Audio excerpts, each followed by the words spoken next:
भक्तगणों, आज आपको श्रीमद् भागवत पंचम स्कंद 25वां अध्याय में श्री शंकरस्वामी देवता का विवरण और स्तुति की कथा कहूँगा। आप इसको ध्यानपूर्वक सुनें और इस चैनल को लाइक करें, सब्सक्राइब जरूर करें। भगवान कृष्ण आपका और आपके परिवार का कल्याण करेंगे। कथा सुनिए।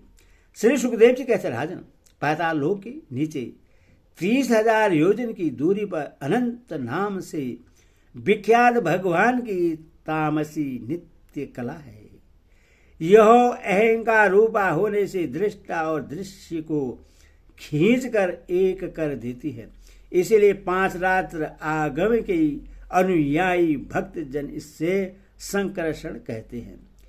इन भगवान अनंत के 1000 मस्तक हैं। उनमें से एक पर रखा हुआ यह सारा भूमंडल सरसों के दाने के समान दिखाई देता है।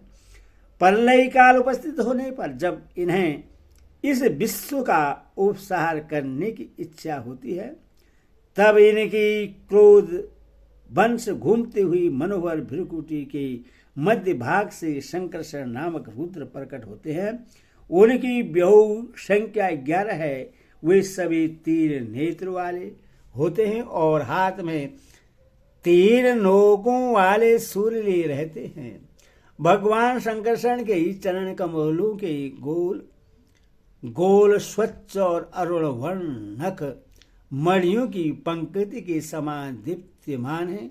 जब अन्य प्रधान भक्तों के सहित अनेकों नागराज अन्य भक्ति भाव से उन्हें प्रणाम करते हैं, तब उन्हें उन नख मणियों में अपने कुंडल कांति मंडित कमनीय कामोलू वाले मनोहर मुखार बिंदु की मन मोहनी झांकी होती है और उनका मन आनंद से भर जाता है।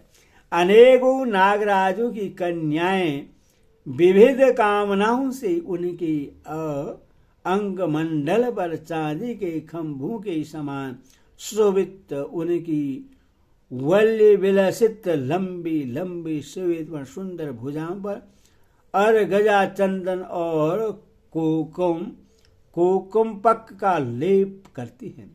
उस समय अंग स्पर्श से मथित हुए उनके हृदय में काम का संचार हो जाता है। तब वे उनके मद बिहल संकरोण अरुण नयन कमलों से शोभित तथा प्रेमत से मुदित मुखारबिंद की ओर मधुर मनोहर मुस्कान के साथ सजय भाव से निहारने लगती है। वे अनंत गुणों के सागर आदिदेव भगवान अनंत अपने अरमस असहनशीलता और रोष के वेग को रोके हुए वहां समस्त लोगों के कल्याण के लिए विराजमान हैं। देवता नाग सिद्ध गर्धव विद्याधर और मुनिगण भगवान अनंत का ध्यान क्या करते हैं। उनके नेत्र निरंतर प्रेम मद से मोहित चंचल और बिहल रहते हैं और सुललित वचनामृत से अपने पार्षद और देवयूतों को संतुष्ट करते रहते हैं। उनके अंग पर नीलांबर और कानों में केवल एक कुंडल जगमगाता रहता है तथा उनका सुभग और सुंदर हाथ हल की मुट्ठी पर रखा रहता है। वे उदार लीलामय भगवान शंकरशरण गले में वैजयंती माला धारण किए रहते हैं, जो साक्षात इंद्र के हाथी ऐरावत के गले में पड़ी हुई सुवर्ण की श्रृंखला के समान जान पड़ती है, जिसकी कांति कभी फीकी नहीं पड़ती। ऐसी नवीन तुलसी की गंधता मधुर मकरंद से उन्मत्त हुए भौरे निरंतर मधुर गुंजार करके उसकी शोभा बढ़ाते रहते हैं। पर इस प्रकार भगवान अनंत महात्म्य स्वर्ण और ध्यान करने से मुमुक्ष के हृदय में अभिभूत होकर उनकी अनादिकालीन कर्म वासनाओं से ग्रसित सत्व रज और तमोगुणात्मक अविद्यामयी हृदय ग्रंथि को तत्काल काट डालते हैं। उनके गुणों का एक बार ब्रह्मा जी के पुत्र भगवान नारद ने तुम्बुरु गर्धव के साथ ब्रह्मा जी की सभा में इस प्रकार गान किया था।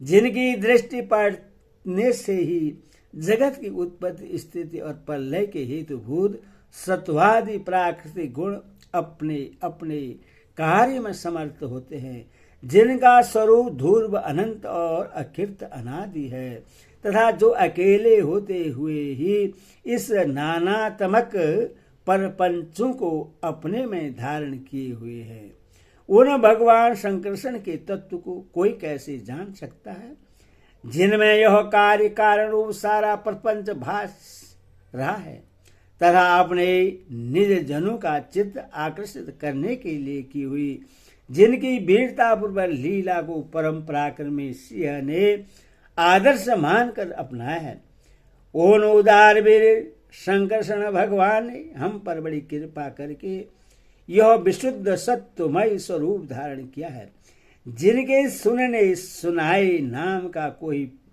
पीड़ित अथवा पतित पुरुष अकस्मात अथवा हंसी में भी उच्चारण कर लेता है, तो वह पुरुष दूसरे मनुष्यों के भी सारे पापों